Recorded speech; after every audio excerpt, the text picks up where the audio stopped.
My people, goat where they follow lion enter inside bush, go learn new route.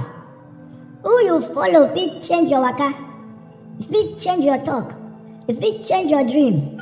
My guy, no follow person wey go shrink your spirit o. Waka with people wey go make your heart bold like lion. The book of the law, Proverbs 13 verse 20. It talk am, who waka with wise people go wise, but who mix with fool go suffer.